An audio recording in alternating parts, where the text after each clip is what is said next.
Mélanie, qui vend ces objets? La famille? C'est le petit-fils et homonyme d'ailleurs de Louis Blériot. Alors il y a 3 types d'objets dans cette vente. Il y a des objets personnels qui ont vraiment appartenu à l'aviateur. Il y a des objets qui ont été collectionnés et amassés par le petit-fils sur la légende de son grand-père. À l'époque, il y avait beaucoup d'objets qui relataient l'exploit et la popularité de Louis Blériot. Donc c'était des affiches publicitaires, des objets publicitaires, il y avait des petites maquettes d'avions, des jouets, etc. Et puis enfin, il y a des machines, parce que la vente ne serait pas ce qu'elle est s'il n'y avait pas eu un petit avion et une petite voiture. Donc il y aura à la vente un Blériot 11, donc c'est dans ce modèle, dans ce type d'avion, voilà, celui-ci qui sera à la vente. À la vente. Exactement. Et qu'est-ce que vous en faites quand vous l'achetez? Vous la mettez dans votre salon? Ça, c'est pour les amateurs d'aviation, sans doute. Oh là là, mais un musée, non? Oui, peut-être un musée aussi. Oui, et puis il y aura une voiture, parce que ce que l'on sait peut-être moins, c'est que Louis Blériot était aussi constructeur automobile, et donc il y aura une Whippet. Voilà, ça a été construit dans les années 1920 par Blériot. Il y en a eu 1000 de fabriqués, et aujourd'hui il en reste 2. Donc il y aura des petites choses comme ça qui sont absolument... Elle est magnifique, cette voiture. Donc voilà, il y a plein d'autres choses. Regardez, c'est Maître Morand, qui sera au Marteau le 2 juillet prochain à Drouot, qui nous présente la collection.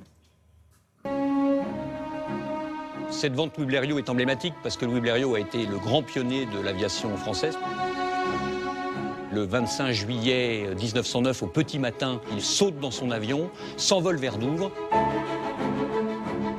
et, porté par les vents et par une météo clémente, arrive en Angleterre et donc est le premier à traverser la Manche en 37 minutes.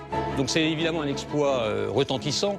Et dans la vente, bien évidemment, nous avons beaucoup d'objets qui rappellent cet exploit. Et en particulier, nous avons un tableau, une huile sur toile, qui montre Louis Blériot à Douvres, arrivant après avoir traversé la Manche.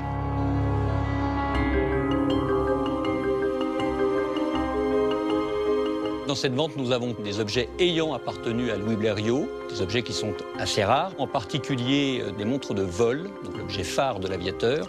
Et nous avons une montre de poche qui a été modifiée pour pouvoir être portée au poignet. Donc c'est une sorte de prototype de la montre bracelet.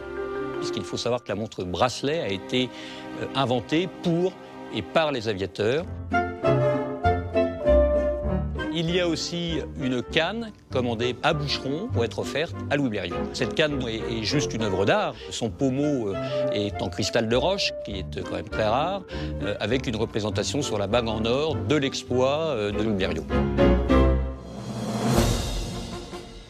Les maquettes sont souvent des objets phares et très collectionnés, très décoratifs et très recherchés par les amateurs.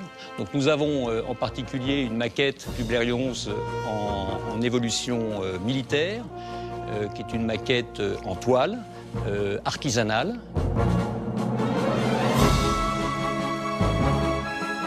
Louis Blériot a également racheté la marque Spad, dont il a été le président.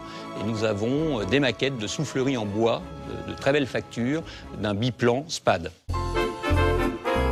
Louis Blériot était un homme assez extraordinaire puisqu'il était ingénieur, il était centralien et avant de s'intéresser à l'aviation, il a développé une industrie du phare entre 1900 et 1920, grosso modo, qui équipait les nouvelles voitures automobiles.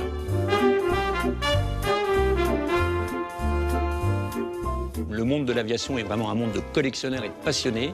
Et je crois que c'est une chance de pouvoir transmettre ce patrimoine, cette histoire, à des gens qui vont la recevoir et qui vont à leur tour la conserver puis la passer un jour.